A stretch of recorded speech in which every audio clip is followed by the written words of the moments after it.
Ladies and gentlemen, please rise and welcome Colonel Howard Scrappy Johnson.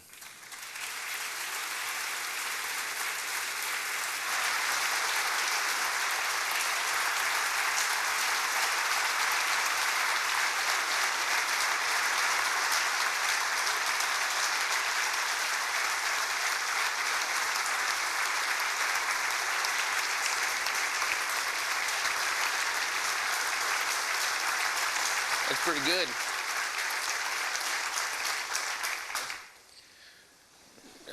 Colonel Johnson, I was just reviewing my checklist on things to do in life. I noticed my last entry was drink scotch before noon with Colonel Kasler. I got that one checked off. And drinking bourbon with you last night is my next entry. So we're pretty good as far as my checklist goes. And I saw you won a bunch of awards there, silver stars and stuff. Just want to let you know I won CG of the Quarter once. It was no big deal. It's pretty much the same thing. It's great to see you here, Colonel. Thank you. You don't need me here. That's right. I've been told that many times, and that's fine. It's great to see you, Colonel. Thank you so much for joining us.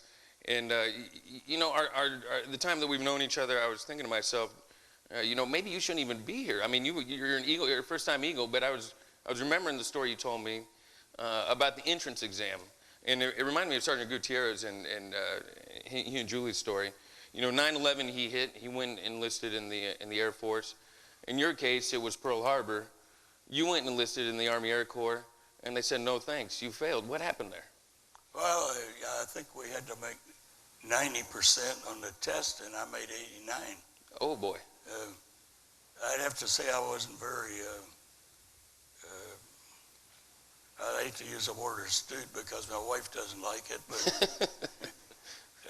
at that time. Okay, so you went to the recruitment station, you took the test, and they said thanks, but no thanks. Your service is honored but not welcomed.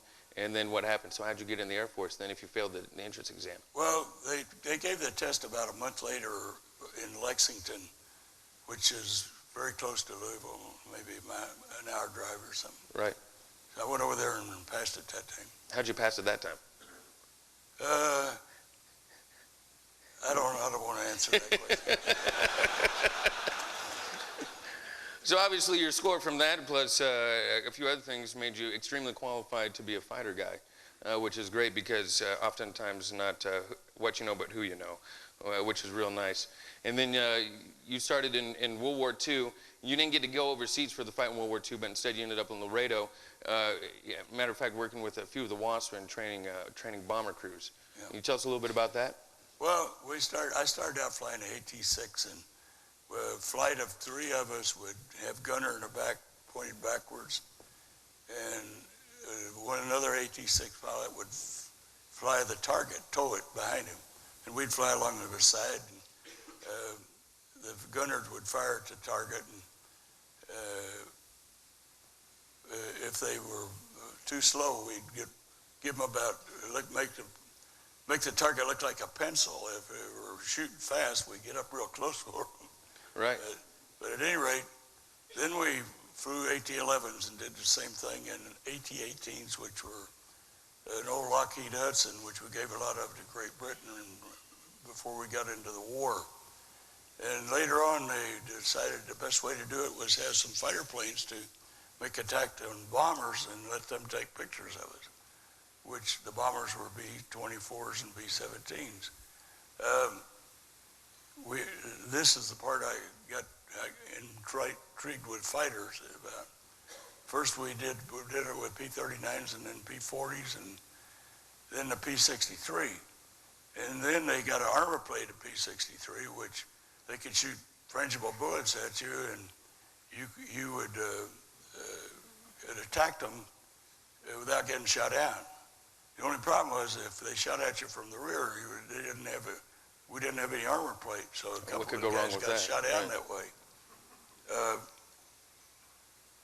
One story I'd like to tell you about it, one day I was out attacking a B-24 with a P-40, and we used to make what we called overhead passes, which we rolled down and like that.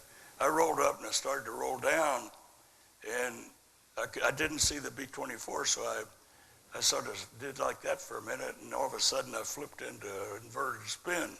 And after all kinds of gyrations, I got out of it, and I got back on the ground, and it felt like that. And I saw the bomber pilot, and he said, "Hey, you're really getting hot in that thing, aren't you?" Well, I meant to do that, of course. It's nothing but a thing. From there, you went to Korea, and we heard a little bit in the video about the Ferocious Four. Yeah. And I remember when I came down to visit you in Florida, and I said, you know, Colonel Johnson, probably really neat to fly with Scrappy, or to fly with Chappie James. And you said, nope, he flew with me.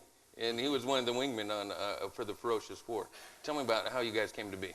Well, we were in the Philippines in the 12th Fighter Squadron, and we were in ops one day, and all of a sudden, the guys were talking about this tall black guy that scored 30 points in the squadron basketball game last night. And then that was the first I ever heard of Chappie James. And I got to know him better, and he was a very personable person. He could sing. He could have been a professional singer had he chosen to do so, I think.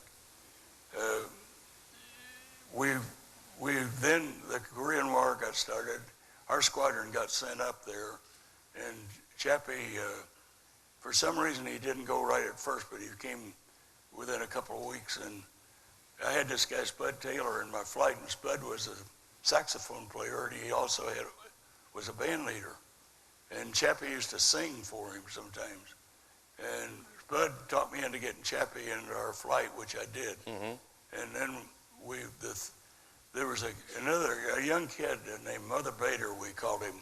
The reason we called him Mother was because every time he'd have a few drinks, he'd say, "Mother wouldn't like this." and so we ended up calling ourselves, after talking about it over a bar several times, the Ferocious Four. And we flew together about 64 missions. Is that right? Yeah. And various other missions we were mixed up, sort of. Yeah, and well, you mixed it up. I mean, while in Korea, you were flying P-51s there. Right. You got a DFC and a couple Silver Stars. There was one mission that we were talking about in Florida and at the bar last night, mm-hmm. that you received one of these awards. Can you tell us about that mission? It was on that little hairier side of things. You're talking about the one where we strafed the train in. That's right. Tejon, that's right. With right? Under the weather. Well, when we went to Korea, a friend of mine named Captain Harry Mo Moreland they named him as squadron commander. This had come about because I think you know it's unusual for a captain to be a squadron commander, right? Even at that time, because they couldn't find any majors that were fighter pilots in the Philippines, and so Mo got to be the squadron commander, and we were sent to Korea and stationed at Daegu, which was a very an old World War II Japanese air base, which had really gone downhill from there. And it had a dirt strip, and that's the reason we were flying P-51s there, because they could fly off a dirt strip. And one morning, Mo and I were at squadron ops after getting up out of our squad tents that we were sleeping in. And we were squadron ops, and Mo got an order from the headquarters, which was on a crank phone, that we needed to immediately go and strafe 13 carloads of ammunition that the 24th Air Division, I believe it was, had got running out of Tejon and were in bad shape on the way down to Daegu. And we took off with the two P-51s and headed for Tejon, and we got up there about halfway and ran into a cloud bank. And Mo tried to get down underneath it, but it was not possible. So we came back and he climbed up on top, which is about 8,000 feet. And me on his wing, he flew time and distance because we didn't have any radio aids in the P-51, nor were there any on the ground, of course, right. In Tejon. We broke out luckily in the valley where Tejon was, we strafed. And this is not just regular flat terrain. There's a few hills out there. And, that's right. Yeah. That's right. We got to 13 cars burning, climbed back out. Luckily, when we got back to Tegu, there was a hole when we came down through it because the hills at Tegu were even closer than the ones that Tejon was. The only other alternative we would have had was go out over the water and let down and hopefully make it and come back underneath. Right. And the decorations you received from that mission were a little bit of a surprise to you, or were you expecting that, or what happened with that? Well, later on, they sent a lieutenant, our major, up to be the squadron commander and brought more people up from the 18th Fighter Group at Philippines, and Mo became the vice commander of the squadron, and he wrote up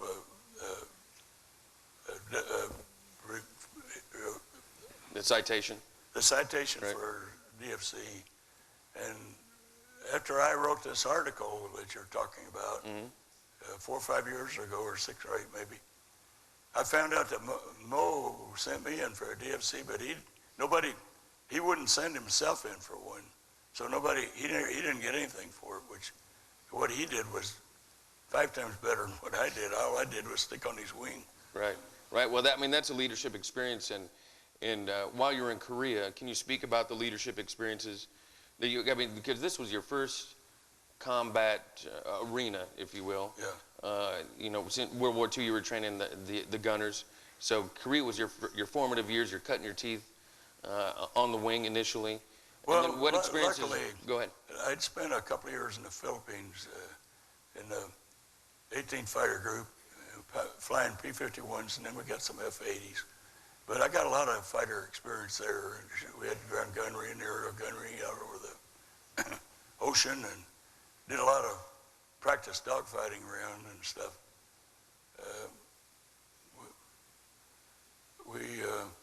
I got a lot of good experience down there before I went to Korea. Good. And you came back from Korea, and like we showed everybody in the video, you got a chance to fly the F-104. Now, I'm going to invoke the Geneva Convention. With all due respect, you had 30 hours or 30 sorties in the F-104. And then all of a sudden, you're up there breaking the world's record for altitude, and you find yourself shaking hands with Jimmy Doolittle, Richard Nixon's giving you a trophy, and you're only 30 hours. How did you find yourself amongst all these gentlemen as a guy who'd be fairly green behind the ears, if you will? A lot of luck. Yeah, a lot of luck. Okay, fair enough. Number one, I was in the first squadron that got F-104s. Okay. Number two, Lockheed wanted to sell the F-104 to Japan, Germany, and Italy, and Belgium, and several other countries. And they got permission to break the record. And they wanted a person from our squadron to do it because they wanted to make it. They didn't want a test pilot to do it who had more experience and had probably knew more about stuff like that. So they told our squadron to send a guy down there. And the squadron commander knew that after it was over, there'd be a lot of pictures taken, and I was the best looking. Well, I certainly know that feeling, Colonel Johnson. So you broke the world's altitude record. Now, I remember the first time I went supersonic, I was expecting to see a kaleidoscope of colors and Elvis and the whole 9 yards, but turns out that wasn't to be. Take us through the flight profile when you set the world altitude record. Well, to begin with, I went down to Lockheed and flew, I think, probably 5 or 6 practice sorties, and got all kinds of advice from the engineers and the Lockheed test pilots. Couple of Lockheed test pilots gave me some very good advice. They'd been practicing this themselves. The sortie turned out to be take off at Palmdale, go up on the California coast, and turn around, I think, at Monterey, head back for Edwards or Muroc? Edwards. Yep. Because that's where the cameras were that would verify this. zoom up and come back around and land at Palmdale. Well, I did all that and got down to where the zoom up point and got it up to about Mach 2.23. Any Elvis sightings there at Mach 2.2? Yeah. Yeah, okay, And, a couple.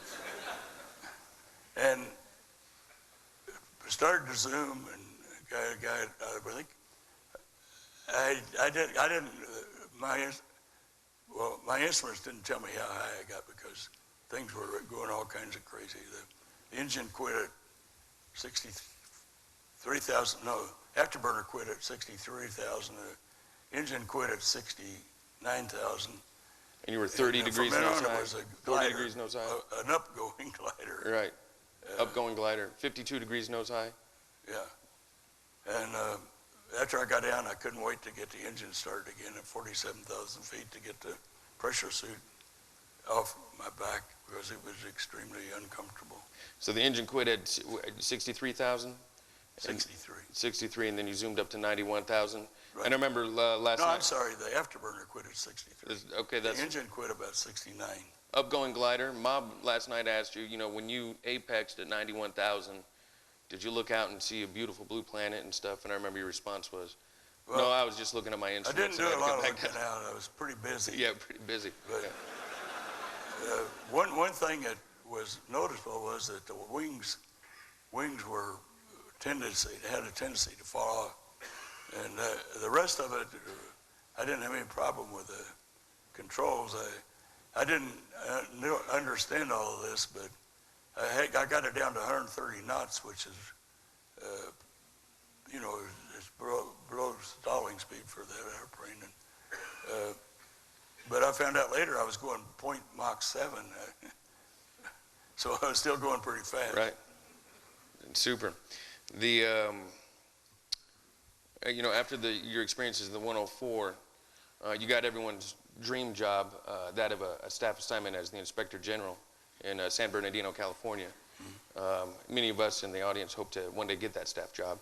But you were able to get out of that job after a year. How did you do that? Well, to begin with, I'm just going to take a couple notes while you're telling me about that.